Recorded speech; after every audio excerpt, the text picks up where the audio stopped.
വിഗ്രഹത്തിൻ്റെ കണ്ണിലെ കെട്ടഴിച്ചുകൊണ്ട് മിഴി തുറന്നുകൊണ്ട് അത് കണ്ണാടി കാണിക്കുന്നത് നരേന്ദ്രമോദിയായിരിക്കും. ആ കണ്ണെഴുതുന്ന ഉണ്ണിരാമൻ്റെ ചിത്രം അതേ കണ്ണാടിയിൽ പ്രതിബിംബമായി കാണുന്നു. അതിനുശേഷം ആരതി രാമൻ്റെ മുന്നിൽ എത്തുന്ന ബാലരാമൻ്റെ വിഗ്രഹത്തിലേക്ക് ഊർജ പ്രസരണത്തിൻ്റെ തുടർച്ച സംഭവിക്കുമ്പോൾ കിട്ടുന്ന ആദ്യത്തെ ആരതി മംഗള മുഹൂർത്തത്തിലേക്ക് എത്തുകയാണ്.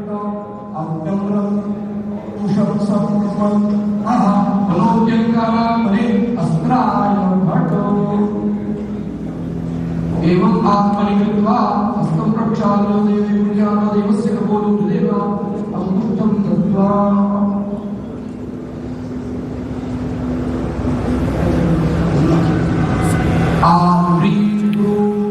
84 സെക്കൻഡുകൾ നീണ്ടു നിൽക്കുന്നതാണ് ആ മുഹൂർത്തം. ആ 84 സെക്കൻഡുകളിലേക്ക് എത്തുകയാണ്.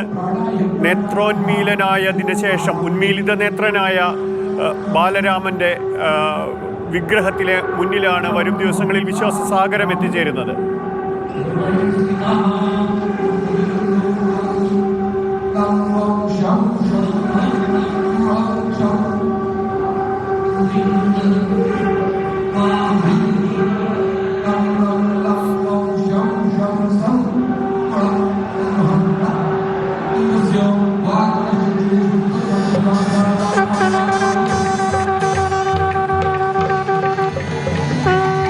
മംഗളവാദ്യങ്ങൾ മുഴങ്ങുകയായി.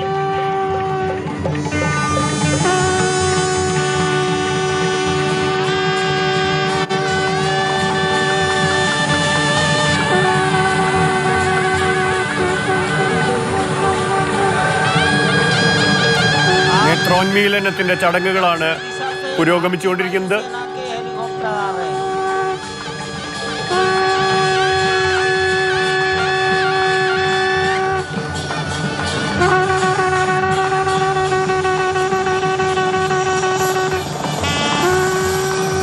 ദക്ഷിണേന്ത്യയിൽ നിന്നും വ്യതിരിക്തമായ രീതികളാണ് മിക്കപ്പോഴും ഉത്തരേന്ത്യയിലുള്ളത്.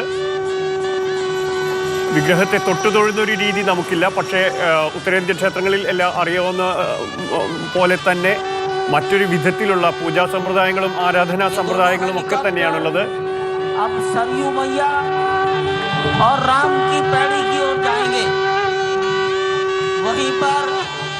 संपूर्ण भारत और संसार के मीडिया कर्मी अर्थात electronic media, print media, social media, YouTubers सब वहीं पर एकत्रित हैं।